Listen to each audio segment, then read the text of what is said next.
Բարև ձեզ սիրելի հայրենակիցներ, ձեզ հետ է Էդվարդ Անտինյանը։ Ողջունում եմ ձեզ Համայն Հայության մայրաքաղաք Երևանից։ Այսօր հունվարի 22-ն է 2026 թվական։ Կխոսենք աշխարհաքաղաքական, տարածաշրջանային, ներպետական ուշագրավ թեմաներից, որոնք կներկայացնեմ իմ մեկնաբանությամբ։ Իհարկե աշխարհի ուշադրությունը հիմա Շվեյցարիայում է, Դավոսում, հիմա տեսնենք այնտեղ ինչ է կատարվում։ ԱՄՆ նախագահ Դոնալդ Թրամփը Դավոսում հայտարարել է. Պուտինն ինձ ասաց, չեմ կարողանում հավատալ, որ դուք լուծեցիք Հայաստան-Ադրբեջան հակամարտությունը։ Այն ձգձգվեց 35 տարի և ես այն լուծեցի մեկ օրում։ Իհարկե այս միտքը դուք լսած կլինեք երևի 100,000 անգամ, բայց ինչի հատկապես նորից այսօր նորից Դավոսում նույն խոսքը ասելը նաև իմաստ ունի, որովհետև պարբերաբար Դոնալդ Թրամփն ասում է, ես ձեզ համար բան եմ արել, դուք պարտավոր եք վերադարձնել, անպայման չէ ամեն ինչ գումարով, այլ վերաբերմունքով այն քայլին, որը ինքը արել է, մեկը պետք է շնորհակալություն հայտնի, մեկը պետք է ինչ-որ զիջումների գնա եւ այլ եւ այլ։ Հիմա տեսնենք, բա ինչու համար հենց նորից դա հիշացրեց, հաջորդ քայլը մենք նայենք։ Հայաստանի կառավարությունը գրավոր ընթացակարգով հավանություն է տվել Խաղաղության խորհրդի կանոնադրության ստորագրման առաջարկությանը։ Դե գիտենք, որ սա Դոնալդ Թրամփի առաջարկությունն է։ Հիմա վարչապետ Նիկոլ Փաշինյանն աշխատանքային այցով մեկնել է Շվեյցարիա համադաշնություն։ ԱՄՆ նախագահ Դոնալդ Թրամփի հրավերով որպես հիմնադիր անդամ Փաշինյանը Դավոսում մասնակցում է Խաղաղության խորհրդի նիստին և կանոնադրության ստորագրման հանդիսավոր արարողությանը։ Դոնալդ Թրամփը և Նիկոլ Փաշինյանը Խաղաղության խորհրդի կանոնադրության ստորագրման ժամանակ կարճատև շփվել են։ ԱՄՆ նախագահ Դոնալդ Թրամփը հայտարարել է, որ Հայաստանի և Ադրբեջանի առաջնորդներ Նիկոլ Փաշինյանը և Իլհամ Ալիևը դարձել են իր ընկերները։ Այստեղ նրանք դարձան իմ ընկերները, պարզաբանել է Թրամփը։ Հիմա խնդիրը ստեղ որն է։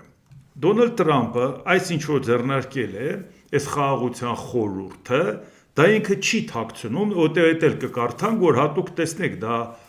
իր խոսքերն են, որ սա ստեղծում է որպես այլընտրանք միավորված ազգերի կազմակերպությանը, համարելով, որ նա իր պարտականությունները իր ֆունկցիան չի կատարում։ Հիմա հասկանանք,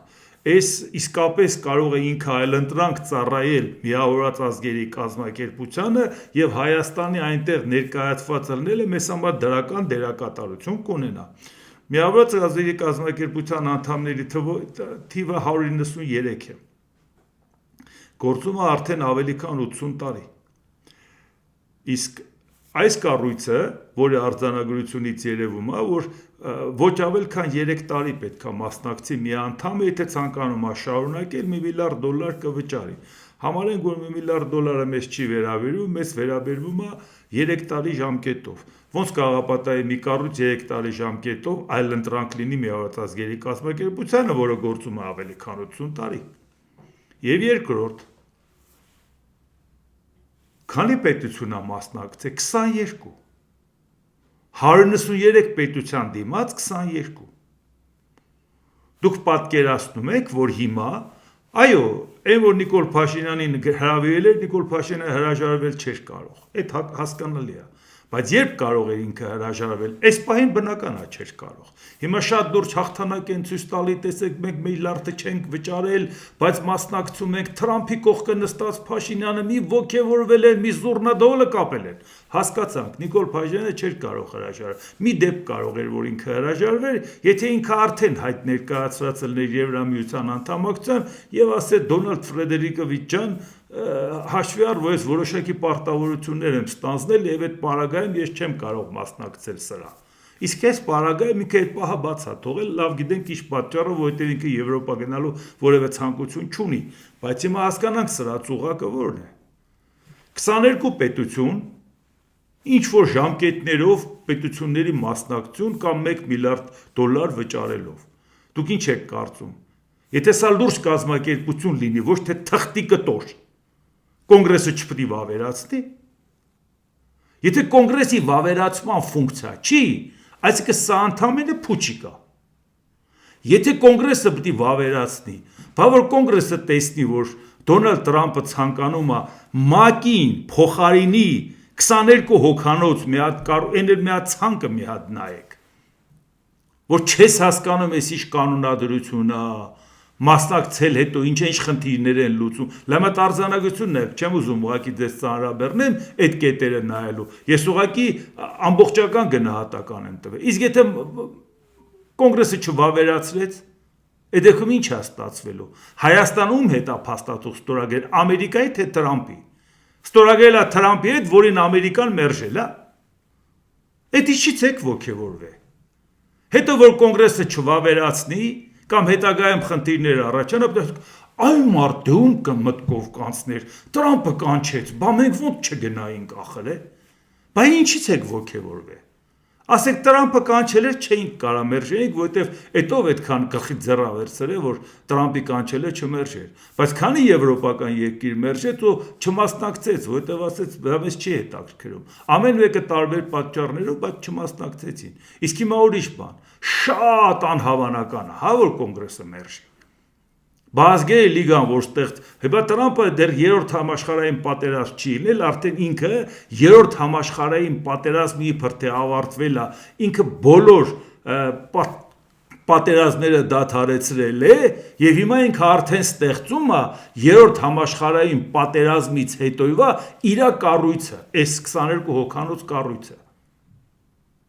Բայց հարց, առաջի համաշխարհային պատերազմից հետո էլ ստեղծվեց, չէ՞։ Ազգերի լիգան։ Ազգերի լիգայի ստեղծման հետ կապված, որը պետք է ամրագրեր առաջի համաշխարհային պատերազմի արդյունքներն ու նոր աշխարհակարգը։ Դրա ամենակատաղի ակտիվ գործողը Ամերիկայի Միացյալ Նահանգների 28-րդ նախագահ Վուդրո Վիլսոնն էր, 1913-ից 1921 թվական պաշտոնավարած։ Ինչի համար ինքը ստացավ խաղաղության Նոբելյան մրցանակ։ Ազգերի լիգան ստեղծելու համար։ Բայց կոնգրեսը չվավերացրեց եւ Ամերիկայի Միացյալ Նահանգները ազգերի լիգայի անդամ չդարձավ։ Վայ ինչ անհարմար բան ստացվեց։ Ու ձեզ թվում է, որ հիմա այս իրավիճակում Դոնալդ Տրամպը պետք է ասի, որ սա այլընտրանք է ՄԱԿ-ին, այս կանոնադրությունը կարդում ես, որ ուղղակի զարմանում ես, թե այսինքն ոնց կարելի է սրա տակ ստորագրություն դնել, որից հետո իրանք հասկանալով, որ ինչ է բերում Ամերիկային ոնց է լրջացնում Տրամպը, իրանք մերժում են։ Դուք հիմա հասկանում եք դա ինչ է նշանակում։ Մենք ընդունում ենք մի մարդու, որը գնացող մարդ է։ Այդ գնացող մարդու արածը կոնգրեսը մերժում է։ Իսկ նոյեմբերի ընտրությունները կոնգրեսի ստորին պալատը ժամկետն է լրանում, նա պետք է լինի, որ կարող է դեմոկրատները մեծամասնություն ունենան, եւ վերին պալատի սենատի 1/3 ռոտացիան, որի կարող է իրանք մեծամասնություն ունենան։ Բայց ինչ ենք անելու։ Հետո ասել ենք Եվրոպա ջան, կներես, թե Տրամփին ոնց մերժեինք։ Բայց հետո մենք ստորագրում ենք Տրամփի հետ, Ամերիկան մերժում է Տրամփի որոշումը։ Բայց հետո հարց է ծագում, բալավ Ալիևն էլ է ստորագրել։ Ալիևի եւ մեր ստորագրության մեջ տարբերություն կա, իհարկե կա։ Ալիևը Տրամփից կոնկրետ ստանալիք ունի, ստանում է։ Ալիևն ասել է 49 տարով վերցրու այս ճանապարհը, որ մենք միանանք, իրանք ասում են, որ Ադրբեջանի մայր տարածքը կապենք, անխոչնդոտ կապենք Զանգեզուրի Նախճեվանի հետ։ Ինքը դա ստացել է, վաղը Տրամպը չի լինի, ով էլ լինի, այդ թուղթը արդեն իր ձեռին է։ Ինքը ինչ պրոբլեմ ունի։ Առավելագույնը ինքը Տրամպից ստացել է։ Այդ մենք խնդիր ունենք, որ 49 տարով տալիս ենք Ամերիկային, տալիս ենք Տրամպին ու Տրամպը գնում է տուն։ Բայց արդյունքում ոչ մի հարց չենք լուծում։ Ու արդյունքում էլ մի հատ է ստորագրություն ենք դնում Տրամպի բերած անլուրջ փաստաթղթի տակ։ Հետո ոնց ենք Ամերիկայի հետ հարաբերություն կարգավորելու։ Եթե համարում ենք սա, իսկ Տրամպն ասում է, գինը սա է։ Ձեր խաղաղության Հայաստան, Ադրբեջան, ձեր խաղաղության գինը, որ գաք սուսուփուս ես թղթի տակ ստորագրություն դնեք։ Հա դրեցի։ Հետո իսկ ինչ է նշանակում $1 միլիարդ մուծում ես ու մշտական անդամ ես դառնում։ Մի բան էլ հիշեցնենք։ 33 թվականի մարտի 4-ին իր պաշտոնը ստանձնեց Ֆրանկլին Դելանո Ռուզվելտը։ Ինչի եմ ասում մարտի 4-ին, որովհետև այն ժամանակ օրենքը այսպիսին էր, ընտրությունը նոյեմբերին էր լինում, բայց հունվարի 20-ին չէին պաշտոնը ստանձնում, այլ մարտի 4-ին։ Հետագայում հասկացան, որ դա հարմար չի, գնացող նախագահը գնման, նորը դեռ լիազորությունը բավական երկար ժամանակ չի ընդունում, որոշեցին դարձնել հունվարի 20, բայց ինչի եմ ես դա ասում, հենց կոնկրետ օրնել նշելով։ Դառնալով նախագահ մի քանի ամիս հետո հոկտեմբերի 10-ին նամակ ա գրում խորհրդային միության կենտգործկոմի նախագահ Միխայել Կալինինին, թե առաջարկում եմ մենք դիվանագիտական հարաբերություններ հաստատենք խորհրդային միության հետ մարտից մինչև հոկտեմբեր։ Եվ անմիջապես խորհրդային միությունը պատասխանում է հոկտեմբերի 17-ին, որ այո համաձայն ենք։ Նոյեմբերի 16-ին դառնում է պայմանագիրը Լիտվինովը ստորագրում է Վաշինգտոնում Ռուզվելտի հետ արտգործնախարարը խորհրդային միության։ Ինչու եմ սա ասում։ Վերջապես դիվանագիտական հարաբերություն հաստատեցին խորհրդային միության հետ, այնտեղ իհարկե տարբեր պատճառներ կար, անգամ արդեն մտածում էին Գերմանիայի ակտիվություն եւ այլ, մի շարք գործոններով պայմանավորված, բայց նաեւ Եվրոպան տեսավ, որ Միացյալ Նահանգները, որը նույնիսկ ազգերի լիգայի անդամ չէր, բայց եթե Ամերիկայի Միացյալ Նահանգները ճանաչում է խորհրդային միությանը եւ դիվանագիտական հարաբերությունը հաստատում, իրանք ինչ խնդրեմ ունեն, որ չանեն որ։ Եվ 1934 թվականին խորհրդային միությունը դարձավ ազգերի լիգայի անդամ։ Բայց 1939 թվականի նոյեմբերի 30-ին, երբ որ իրանք հարձակվեցին Ֆինլանդիայի վրա, նիստը արեցին եւ դեկտեմբերի 14-ին դուրս շպրտեցին խորհրդային միությանը ազգերի լիգայից։ Հիմա հարց է ծագում։ Եթե Ռուսաստանը, որը որ կանգնեց Պուտինն ասեց, որ մենք քննարկում ենք այդ հարցը, եթե համաձայն ենք մի միլիարդն էլ կտանք, այդ մեր սառեցված փողերից թող տան։ Եթե խորհրդային միության փոխարեն Ռուսաստանը հերթական ագրեսիան բանացնի, բայց $1 միլիարդ վճարել անով պետք է հանի այս կառույցից։ Դոնալդ Թրամփը գոնե մի անգամ իր երկրի պատմությանը ծանոթացել է, թե չէ։ Այդ որ հայտարարությունները անում, ինչ որ բաներ անում։ Հիմա սրա ձայնը մենք հետո կլսենք։ Հիմա այս ողջևորված զուռնադհոլը կանեն, որ տեսակ Փաշինյանը նստած էր Թրամփի կողքը, տեսակ ոնց էր Թրամփն էլ աչքով էր անում եւ այլ։ Թրամփին պետք էր որ քանակ ապահովեր, բայց էլի չկարողացավ ապահովի։ 60 երկրի նամակ ես գրում 22-ով եք հավաքվում։ Լավ մի հատ կազմը նայեք։ Եվրոպայից մի հատ Բելգիա, մի հատ Հունգարիա։ Հետո ոնց ենք մենք դրատակից դուրս գալու։ Սել եմ ասում, դրատակ մտանք մի պատճառով, որ բոլորին հա ասելով բերեցինք մեր գլխին սարքեցինք։ Հիմա վաղը մյուս օրը այս ողջևորությունը կանցնի, այս որ տեսակ Թրամփի հետ ոնց էր հավասարի հետ նստած։ Վաղը մյուս օրը կհասկանաք դա իրանից ինչ էր ներկայացնում այդ թուղթը, հետո նոր մենք կհասկանանք թե դրատակից ոնց ենք դուրս գալու։ Իսկ դրա պատճառը մենակ դա չի, որ այսօր հենց փաստի առաջ են կանգնում, որովհետև երեք երբ որ աշխարհը եռում էր, հարցեր էին քննարկում Շվեյցարիայում, լարված ելույթներ էին ունենում Ֆրանսիան, Իտալիան, իր հերթին տարբեր դրանց էլ կանրադառնանք, այդ ժամանակ Նիկոլ Փաշինյանն էլ իր հայտարարությունն արեց։ Նիկոլ Փաշինյանը հայտարարել է մեր 6 ամսվա աշխատանքի արդյունքը վայելեք, իրական Հայաստան, Հայաստանի Հանրապետություն երգը Հունվարի 30-ի պարահրապարակի մասնակիցների համար կենթանի կկատարենք, գրել է վարչապետը, ներկայացնելով երգը, որի խոսքերի հեղինակը հենց ինքը Նիկոլ Փաշինյանն է, իսկ երաժշտության հեղինակը ինչ որ մեկը։ Հասկացաք ժողովուրդ ջան։ Ասում եք, բա ինչ պետք է աներ, որ Թրամփը կանչեր չգնար։ 6 ամիս որ երգ չգրեր։ Երևի հասկանար աշխարհը ինչա կատարում, կհասկանար, որ սա ծուղակ է Հայաստանի համար։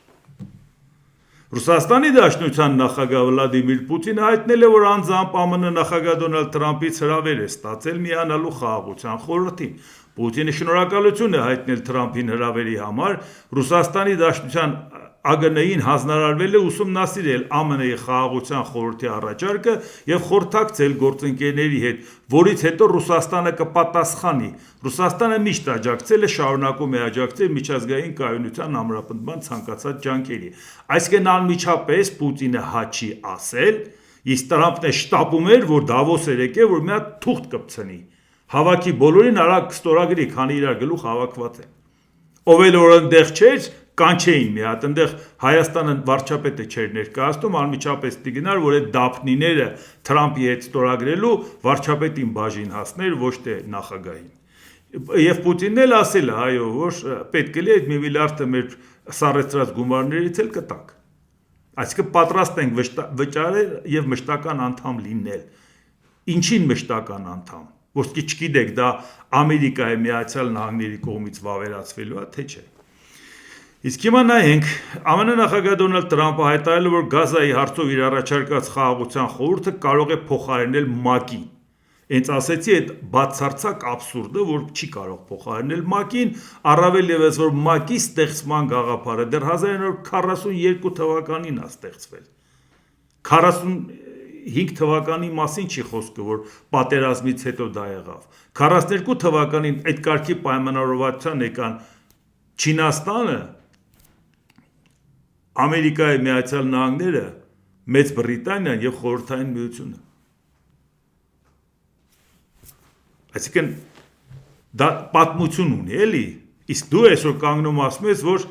ՄԱԿ-ը չի կատարում առաքելությունը, ես ՄԱԿ-ի մեծ երկրպագու եմ, բայց այն երբեք չի արդարացրել սպասումները։ ՄԱԿ-ը պետք է կարգավորեր բոլոր պատերազմները, որոնք ես կարգավորեցի, ասել է Թրամփը։ Այսինքն ինքը մենակ ՄԱԿ-ը, էլի, էլ ինչ։ Այսինքն ինչ ենք դնում, Թրամփի անվան ՄԱԿ, կամ եթե լավ ՄԱԿ-ը չի ուզում, ուրեմն ինչ, խաղաղության խորհուրդ Թրամփի անվան։ Ինքը բոլոր հարցերը կարգավորող էր, ագրեսորին պատժեիր, Ռուսաստանին պատժեիր ու ՄԱԿ-ը կսկսեր նորմալ արդյունավետ աշխատել, մյուսներին էլ դաս կլներ, որ ով ուզում է սեղի, նույնիսկ եթե ՄԱԿ-ի անվտանգության խորհրդի մշտական անդամ ես, նույնիսկ եթե միջուկային գերտերություն ես, չափդ կճանաչես, կհարգես միջազգային իրավունքը, չէ, հալը տես կլինի, ՄԱԿ-ը կսկսեր վերակառուցված ՄԱԿ-ը նորմալ աշխատեր, եւ այն կոալիցիան, որը որ ձևավորվել կլներ արդեն ագրեսորին պատժելու հետ կապված, նոր որակի հարաբերություններ կունենային նոր որակի ՄԱԿ-ում, վերակազմակերպված ՄԱԿ-ում։ Չինաստանի արտգործնախարարության խոսնակը մեկնաբանելով ԱՄՆ նախագահ Դոնալդ Տրամփի այս խոսքերը, որ իր ստեղծած խաղաղության խորհուրդը կարող է փոխարինել ՄԱԿ-ին, հայտարարել է. Չինաստանը միշտ կիրառում է իրական բազմակողմանիություն։ Անկախ նայից, թե ինչպես է փոխվում միջազգային իրավիճակը, Չինաստանը վճռականորեն կպաշտպանի ՄԱԿ-ի համակարգը, միջազգային իրավունքի վրա հիմնված միջազգային կարգը եւ ՄԱԿ-ի կանոնադրության նպատակների ու սկզբունքների վրա հիմնված միջազգային հարաբերությունների հիմնարար նորմերը։ Դու ուզում ես Չինաստանին մեկուսացնես, Չինաստանը առիթը բաց կթողի, տեր կանգնի ՄԱԿ-ին, եթե նույնիսկ ինքն էլ դժգոհներ, որ ՄԱԿ-ը այդքան էլ արդյունավետ չի աշխատում։ Արտգործնախարարության ներկայացուցիչը հայտնել է, որ Չինաստանը ամերիկյան կողմից հրավեր է ստացել կազմակերպությանը մասնակցելու համար։ Այսինքն Չինաստանը հրավեր ստացել է եւ կտրականապես մերժում է եւ հավատարիմ է ՄԱԿ-ի գործունեությունը շարունակելու։ Ոնց կարա ինքը առիթը բաց թողի, չհամախմբի այն մյուս երկրներին, որոնք չեն համաձայնվել միանան այս փաստաթղթին։ Եվ դրա համար Ադրբեջանի այդ պայմանավորվածությունների առումով կառավարության հարցուպատասխանի ժամանակ սա էլ երեկ էր Ազգային ժողովում Հայաստանի վարչապետ Նիկոլ Փաշինյանը հայտարարել է. այո, միանշանակ եւ աներկբա Հայաստանի Ադրբեջանի էներգետիկ համակարգերը միանալու են իրար եւ փոխադարձաբար նույն պայմաններով օգտվելու են եւ արտահանման եւ ներմուծման հնարավոր պայմաններից։ Իհարկե, այս աներկբա միանալը եւ այլ, այսպես նայեք, մենք խոսում ենք ինչի մասին։ 20 տարի խոսել ենք ինչի մասին, որ Ռուսաստանին տրվել են օբյեկտներ, Ռուսաստանից կախվածությունը մեծացել է եւ դա դարձել է քաղաքական եւ վարչական լծակ Հայաստանի դեմ, որը անթույլատրելի է։ Բացի գույք պարտքի դիմաց, բացի այն, որ Իրանից անցնող գազամուղը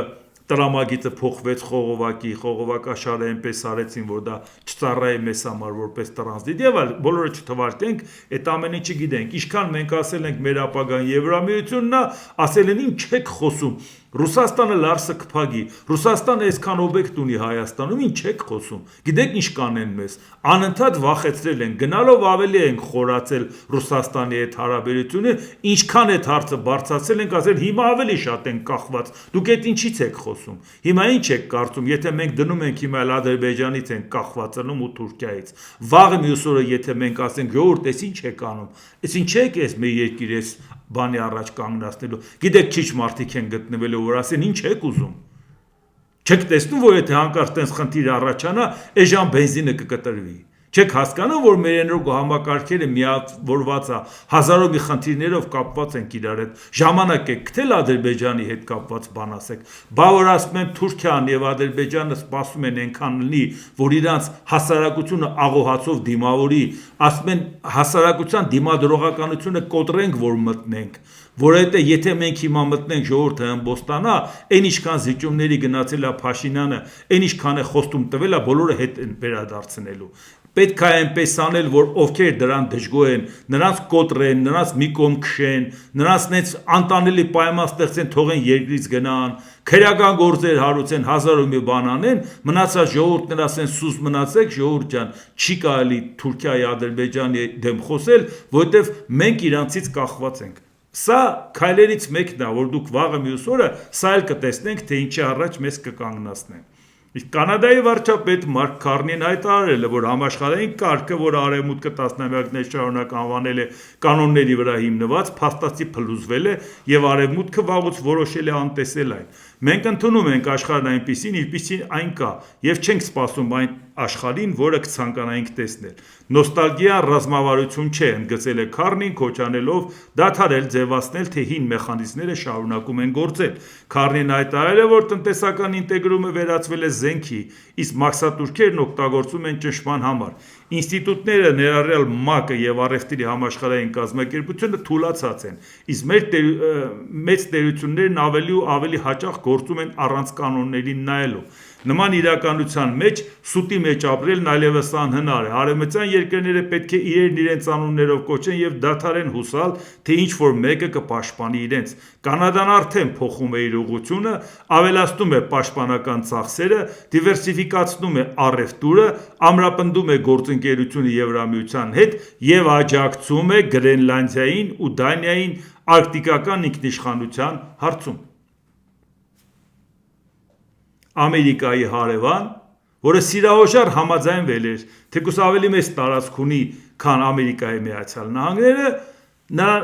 ավակ եղբորտեղ ընդունելու։ Առավոտից իրիկու Դոնալդ Տրամպը 51-րդ նահանգ պետք է դառնա առանց մեզ ինչ եք եւ այլ եւ այլ։ Հիմա այդ մարդիկ Եվրոպայի հետ են, եվրոպական անվտանգության կողքը կանգնած են, Չինաստանի հետ առևտրային պայմանագրեր են կնքում։ Վաղը մյուս օրը կարող է անվտանգային կնքեն, հետո ասի օգնեք ինձ պաշտպանվեմ իմ ագրեսոր հարևանից։ Որտեղ եք մեղադրելու։ ԱՄՆ նախագահ Դոնալդ Տրամպը Դավոսում հայտարարել է. օգնելով Ուկրաինային ես օգնում եմ Եվրոպային եւ ՆԱՏՕ-ին։ Մինչեւ Իսլանդիայի մասին խոսելը նրանք ինձ սիրում էին։ Անցած անգամ ինձ հայրիկ էին անվանում։ Հիմա ես դարձել եմ սարսափելի մարդ։ Այս Իսլանդիան էլ ինքը խառնել է Գրենլանդիայի հետ, դե ոչինչ, դե գիտեք, ինքը եւ պատմությունից եւ աշխարհագրությունից շատ հեռու է, այդ չի հարցը, բայց գիտեք հարցը որն է։ Այս իսլանդացիք էլ ասում են ժողովուրդ, այս սնայպերը Գրենլանդիայի տեղը կարող է Իսպանիային կրակի։ Հիմա ինչ արեցին, իրանք մեղում է ցանկանում են դառնալ Եվրամիության անդամ։ Անկամ հայտը ներկայացրել են, հետո փոշմանեցին։ Թեպետ իրանք եվրոպական տնտեսական տիրույթի անդամ են, Շենգեն զոնայի անդամ են, այդ խնդրեմը չունեն։ Բայց ասի ժողովուրդ, սպասեք։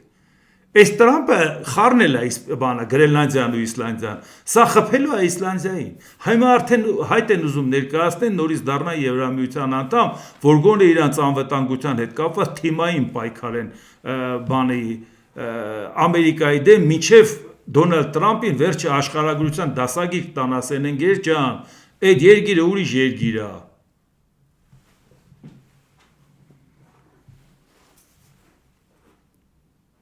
Այնինչ ինձ պետք է մի կտոր սառույց է, ցուրտ եւ վատ տեղանքով, որը կարող է կենսական դեր խաղալ համաշխարհային խաղաղության եւ պաշտպանության համար, ասել է ԱՄՆ նախագահը։ Թրամփը նշել է, որ դա շատ փոքր խնդրանք է համեմատած նրան, ինչ իրենք տասնամյակներով տալիս էին։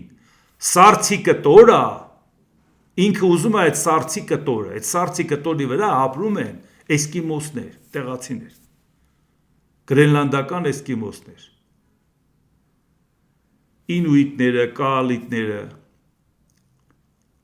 այդ մարդիկ չեն վաճառվում, ընկեր ջան, ինչ սառցի կտոր, դա իրանց հայրենիքն է, որ միանան Ամերիկային, իրանք հայրենիք չեն ունենա, որովհետև դու դնելու ես ընտեղ օգտակար հանածոները հանես, իսկ օգտակար հանածոները հանելու համար նոսր բնակեցված տարածքում, ընտեղ 56,000 մարդ է հազիվ ապրում, դու պիտի ցանկացած գործարան դնելու, ցանկացած աշտարակ դնելու, ցանկացած կառույց դնելու, որ այդ հանքերը օգտագործես, նավթ կլինի, գազ կլինի, թե այլ օգտակար հանածոներ կլինի, ամեն մի դրա շուրջը ստեղծվելու է մի հատ քաղաք, ենթակառուցվածք։ Հիվանդանոց կլինի, դպրոց կլինի, մանկապարտեզ կլինի, դեղատուն կլինի, չգիտես, փոստ կլինի եւ այլ, սրճարան, ռեստորան, հազար ու մի բան, զվարճանքի վայրեր։ Դու բերելու ես մարդիկ, որ աշխատեն, այդ 56,000-ը չեն կարող այդ ամբողջ տարածքը օգտագործեն։ Իսկ դա լինելու է Ամերիկայի Միացյալ Նահանգներից մեկը, ազատ տեղաշարժի իրավունքով։ Մի միլիոն մարդ կքշես այնտեղ ու կավարտվի այդ մարդկանց հայրենիքը։ Այդ մարդիկ դա հասկանում են, չէ՞։ Ինչ սառցի կտոր։ Այդ մարդու տունն է, սառցի կտորը ո՞րն է։ Բնանք չեն հասկանում, որ նույնիսկ Դանիայի կազմում լինելը իրանց ինքնիշխանությունը վտանգված չի։ Իրանց ազգային պատկանելությունը վտանգված չի, 90%-ը էսկիմոսներ են գրենլանդական։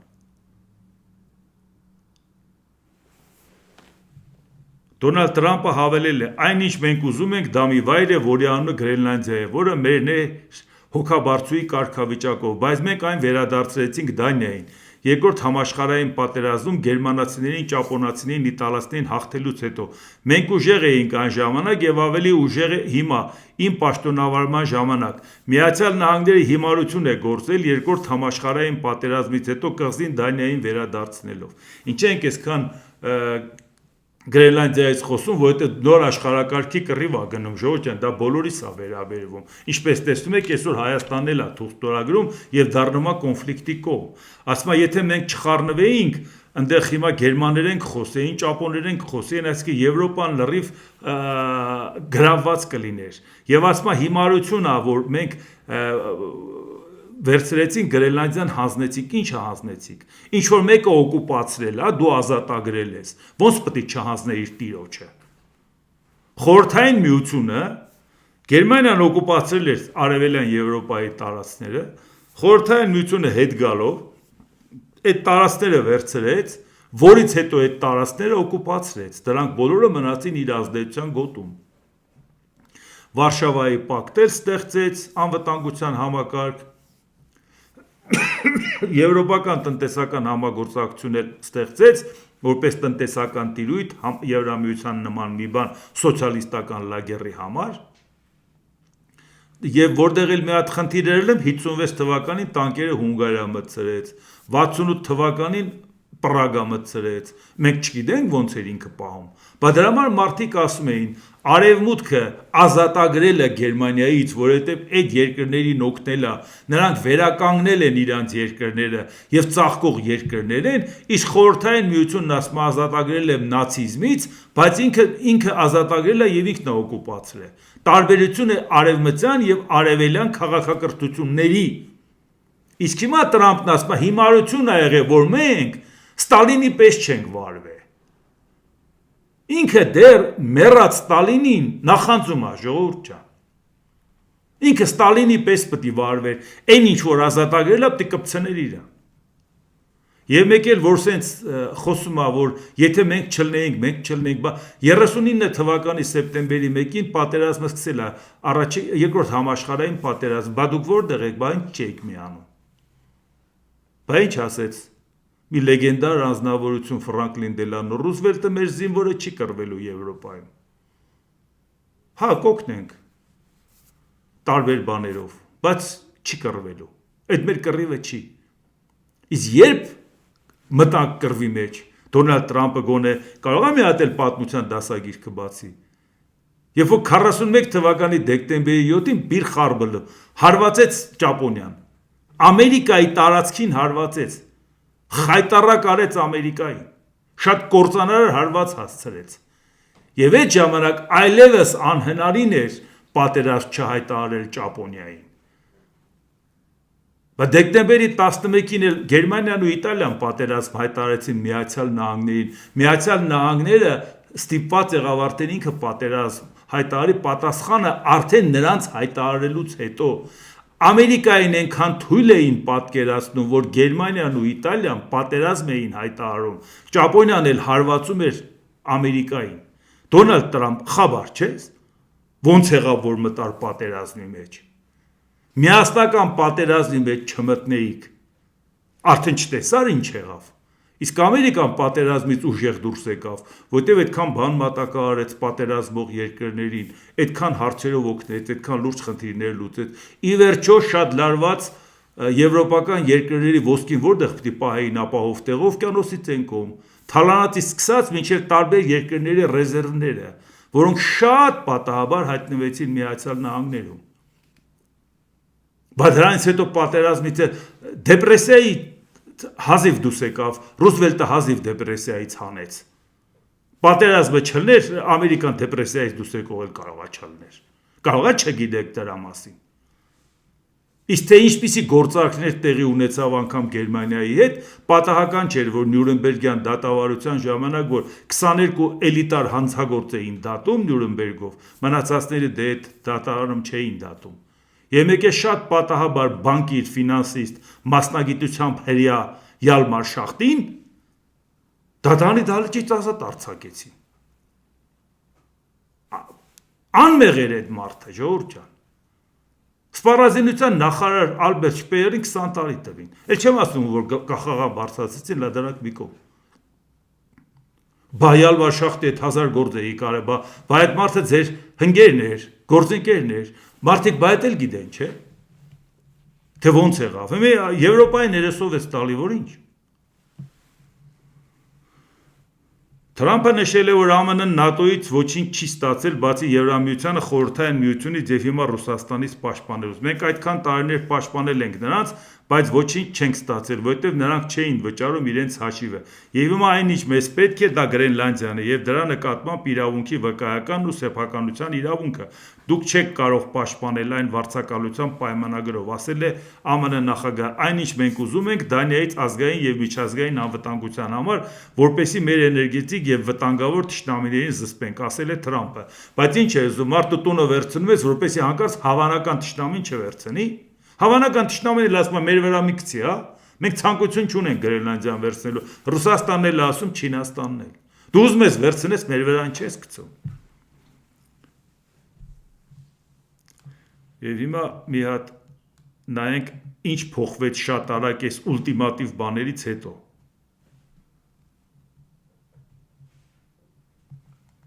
Մի հատ սա էլ արագ ասեմ, հասցնենք։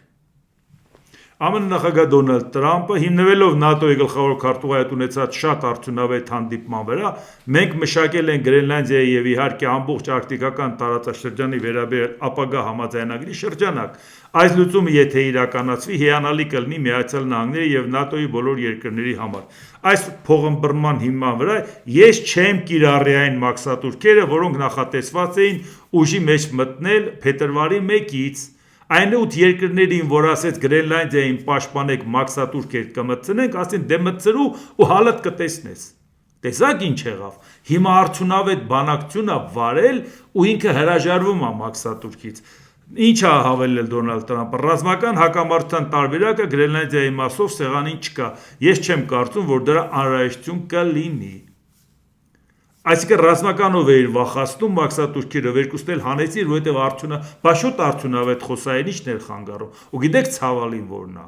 որովհետև Դոնալդ Տրամփը սենց հետ քայլ է անում, խայտառակ ձևով, դա ավելի վատ է մեզ համար, որտեղ մենք չենք ուզենա, որ Ամերիկայի Միացյալ Նահանգները իր կշիռն ու հեղինակությունը կորցնի, որտեղ նոր աշխարհակարգի հետ կապված, տոր հնինն էլ միասին, մենք ակնկալել ենք Միացյալ Նահանգներից, դա բացարձակ չի ուրախացնում, լավ է, որ Եվրոպայի հետ կապված ինքը զիջում է, բայց վատ է, որ ինքը մի հատ քայլ է անում, ստիպված ալում զիջել, անլրջացնել այդ պաշտոնը, այն ազդեցությունը, որը Միացյալ Նահանգները աշխարհում ունի։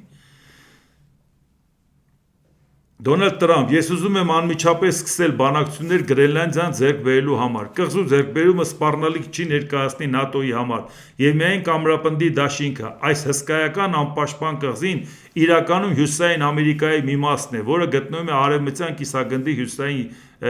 եզրին։ Դա մեր տարածքն է։ Դոնալդ Տրամփը վերսկսել է Գրենլանդիան ձեռք բերելու իր ջանքերը։ Ծրագիրը ներառում է Գրենլանդիայի շուրջ 56,000 բնակիչներից յուրաքանչյուրին $1 միլիոն առաջարկելու գաղափարը։ Սկզբից 100,000 էր տալի, ասին չէ, միլիոն ասել, ասում են չէ, այնգեր, մեր հայրենիքը չի վաճառում, այմար, սա Գրենլանդիան է, մենք էսկիմոս ենք։ Դու լավ չես պատկերացնում, ում կարելի է փողով առնել։ Հիմա դուք պատկերացնում եք, դրելը ասում է, ես ուզում եմ առնեմ, ասում են չէ, ընկեր ջան։ Չենք ուզում ըլնենք աշխարհի ամենահզոր երկրի քաղաքացի, մենք ուզում ենք մնանք մեր հայրենիքում ապրենք։ Դա պետք է այդ մարդկանցով հպարտանաս, ոչ թե փորձես առնես ու ճնշես։ Հիմա թասիվի անգե ոնց թե ես ուրեմն բիզնեսմեն ըլնեմ, ես չկարենամ առնեմ։ ԱՄՆ նախագահ Դոնալդ Տրամփը կասկածի տակ է դրել ՆԱՏՕ-ի անդամների պատրաստակամությունը անհրաժեշտության դեպքում օգնության հասնել Միացյալ Նահանգներին։ Գիտեմ, որ մենք կօգնենք նրանց, բայց իսկապես կասկածում եմ, որ նրանք դա կանեն, ասել է Տրամփը։ Ավելի վաղ Տրամփը պնդել է, որ Միացյալ Նահանգների իրական հակառակորդը ՄԱԿ-ն ու ՆԱՏՕ-ն են։ Պատկերացնում եք, ժողովուրդ ջան։ Պատկերացնում եք, այս ուր ենք հասել։ Դոնալդ Տրամփը ՆԱՏՕ-ն առանց Ամերիկայի ոչինչ է։ Իսկ դրան ինչա պատասխանել Իտալիայի վարչապետ Ջորջո Մելոնին։ Հրաշալի է, այդ դեպքում Եվրոպան կփակի ամերիկյան ռազմաբազաները, կխզի շահավետ առևտրային համաձայնագրերը եւ որպեսզի ավելի հստակեցնի իր դիրքորոշումը, կբոյկոտի նաեւ McDonald's-ը։ Այսպիսին է դաժան իրականությունը, եթե Վաշինգտոնը ցանկանում է խոսել այնպես կարծես պաշտպանությունը միակողմանի ծառայություն է, Եվրոպան կարող է արձագանքել որպես լծակներ ունեցող գործընկեր, այլ ոչ թե որպես թույլտվություն մուրացող կախյալ միավոր։ Անկեղծ ասած, նման վերաբերմունք վաղուց պետք էր, երբ ինչ-որ մեկն ասում է դու առանց ինձ ոչինչ ես, միշտ պատասխանը երախտագիտությունը չէ, այլ սահմաններ գծելը։ Իդեպ Եվրոպայի ամենասերտ բարեկամը Դոնալդ Տրամփի Ջորջո Մելոնին է։ Նույնիսկ ավելի շատ, քան Մեծ Բրիտանիայի վարչապետ Կիր Ստարմերը։ Տեսեք ոնց է Մելոնին ասում չափդ ճանաչի։ Պատկերացնում եք, այս սենց են պաշտպանում իրանց շահերը։ Այս ձևի են կռիվ տալի իրանց շահերի համար, ու այս էր պատճառը, որ Դոնալդ Տրամփը հետ քաշվեց։ Հա շատ լավ գեղեցիկ զրույց ունեցավ ու հետ քաշվեց։ Ֆրանսիայի նախագահ Էմանուել Մակրոնը ելույթ է ունեցել Դավոսում կայացած համաշխարհային տնտեսական համաժողովում, հայտարարելով, որ իրենք չեն կարող ընդունել ուժեղագույնի օրենքը եւ դատապարտել է Միացյալ Նահանգների կողմից աճող կատաղի մրցակցությունը։ Եվրոպան չպետք է տատանվի իր շահերը պաշտպանելու գործում եւ կարող է կիրառել իր տրամադրության տակ եղած գործիքները, ասել է Ֆրանսիայի նախագահը։ Մակրոնն իր ելույթում դատապարտել է ԱՄՆ-ի կողմից աճող կոշտ մրցակցությունը, ասելով, որ դրա նպատակն է թույլատնել Միացյալ Նահանգներին ենթարկել Եվրոպան։ Եվրոպան պետք է լուծի իր հիմնական մարտահրավերները, ընդգծել է Մակրոնը։ Իսկ ինչ է դրան պատասխանում Դոնալդ Տրամփը։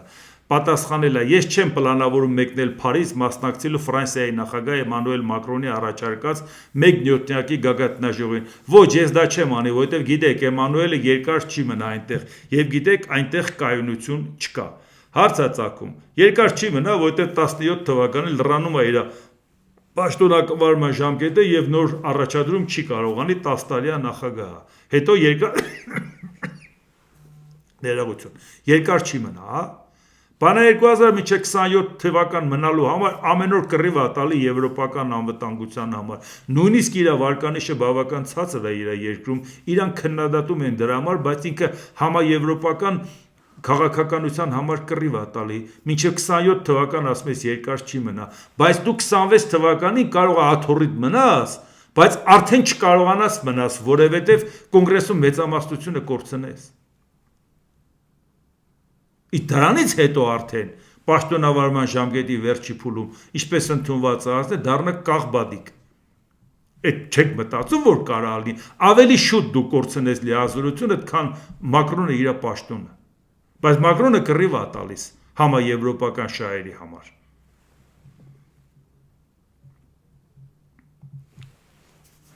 Դուք հիմա պատկերացնում եք, թե մենք ինչու ենք հայտնված, էլի, հենց այնպես չի, որ այս ամեն ինչը ներկայացնում եմ։ Ինչ լարված իրավիճակ է աշխարհում, ինչա տեղի ունենում։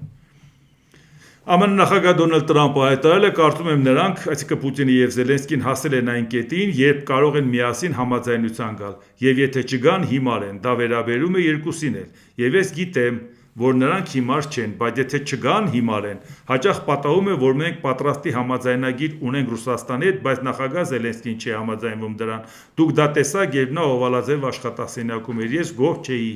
Հետո լինում է ժամանակներ, երբ նախագահ Զելենսկին ցանկանում է համաձայնագիր, իսկ Պուտինը ոչ։ Դա շատ դժվար հավասարակշռություն է։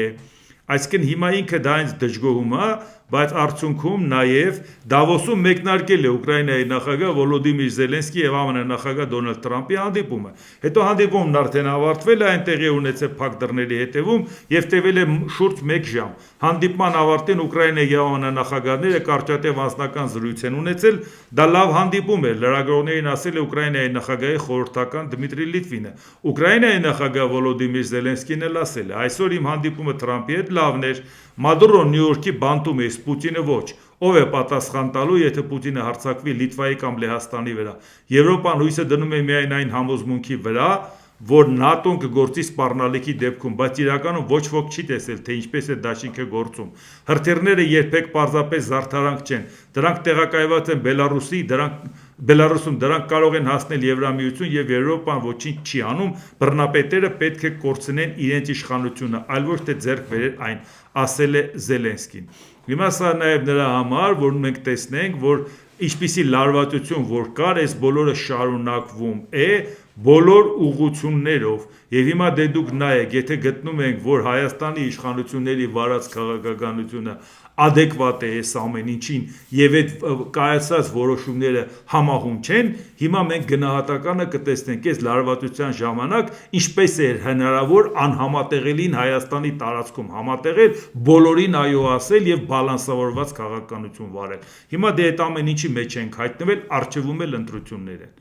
Դե ինչ այսօր այսքանը, եթե հավանեցիք սեղմեք լայք կոճակը, բաժանորդագրվեք Էդվարդ Տանտինյան YouTube-յան ալիքին, սեղմեք զանգակ կոճակը, գրեք մեկնաբանություններ, գրեք հարցեր, դիտեք եւ դատեք ինքներդ։ Շնորհակալություն։